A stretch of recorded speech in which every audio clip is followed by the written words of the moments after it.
మీరు మీ చిన్నప్పటి నుంచే రాజకీయాల్లో ఉన్నారు, విద్యార్థి దశ నుంచే సర్పంచ్గా చేశారు, రకరకాల పదవులు అనుభవించారు, చిత్తూరు జిల్లా టీడీపీ అధ్యక్షులుగా కూడా చేశారు. అయితే మీ లైఫ్లో చాలామంది ముఖ్యమంత్రులను చూస్తుంటారు. ఇప్పటి ముఖ్యమంత్రికి అప్పటి ముఖ్యమంత్రికి తేడా ఏంటి? మీకు నచ్చిన ద బెస్ట్ ముఖ్యమంత్రి ఎవరు అంటే ఏం చెప్తారు? ఇప్పటి ముఖ్యమంత్రికి ఇదివరకు చేసిన ముఖ్యమంత్రులకు ఎక్కడ పోలిక కూడా చెప్పలేము. నాకు తెలిసిన బెస్ట్ ముఖ్యమంత్రి ప్రజలంతా మా వైపోయినారని చెప్పి ఇప్పుడు ముఖ్యమంత్రి చెప్తున్నారు కదా. ఎవరైనా చెప్పుకోవచ్చు, దానికి ఏముంది, మాటలు చెప్పడానికి ఏముంది, ఎవరైనా చెప్పుకోవచ్చు. కానీ బట్ ఈయనకు ఇదివరకు ఉండే ముఖ్యమంత్రులకు అసలు ప్రజాస్వామ్య దేశం ఇది. ముఖ్యమంత్రి ప్రజాస్వామ్యంగా ఉండాలి, కానీ ఒక ఫ్రాక్షనిస్ట్గా ఒక వర్గానికి నాయకుడిగా ఉండకూడదు. ముఖ్యమంత్రి అయిన తర్వాత రాష్ట్రం మొత్తం ముఖ్యమంత్రిగా ఉండాలి. ఇతను రాష్ట్రానికి ముఖ్యమంత్రి కాదు, ఒక వర్గానికే. చిన్నప్పటి నుంచి ఆ ఫ్రాక్షనిజం వల్ల వర్గానికి ముఖ్యమంత్రి అయ్యే పరిస్థితి వచ్చింది. ఎన్టీ రామారావు అట్లా కాదు.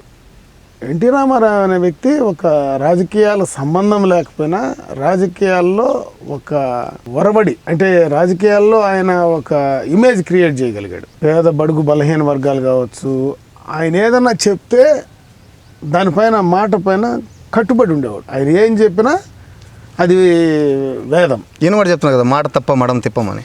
చాలా ఉన్నాయి కదా. ఇప్పుడు మద్యపాన నిషేధం మాట తప్పదు కదా. మాట తప్పని మడం తిప్పినోడు. మద్యపాన నిషేధం ఏమైంది, రాష్ట్రంలో క్యాపిటల్ ఏమైంది, పోలవరం ఏమైంది, ఇవన్నీ మాట తప్పింది కదా. అట్లా మాట తప్పినవి చెప్పాలంటే చాలా ఉన్నాయి కదా. జగన్మోహన్ రెడ్డికి వాళ్ళ చెల్లెళ్ళు బయట, వాళ్ళ ఇంట్లోనే మాట తప్పినాడు, ఇంకా బయట ఏం మాట నిలబెట్టుకుంటాడు అతను. అసలు రాష్ట్రాన్ని అప్పుల పాలు చేసిందే చంద్రబాబు. అప్పుల పాలు చేస్తే మేము ఇప్పుడు గట్టెక్కిస్తున్నామని ఒక వర్గం చెప్తుంది.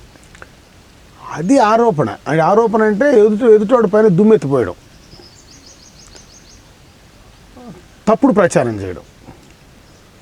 చిన్న పిల్లని అడిగినా చెప్తాడు, భారతదేశంలో ఎవరిని అడిగినా చెప్తారు. ఆంధ్ర రాష్ట్రంలో కాదు, పక్క రాష్ట్రాలకు పోయి అడగండి అప్పుల పాలు చేసింది ఎవరని. ఈరోజు అప్పుల పాలు చేస్తూ ఉండేది జగన్మోహన్ రెడ్డి. అది జగమెరిగిన సత్యం.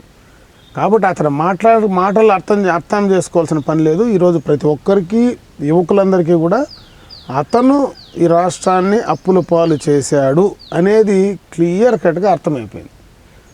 అతనే అప్పారావు అనేటువంటిది స్టాంప్ అయిపోయింది. Please like and subscribe eagle Andhra.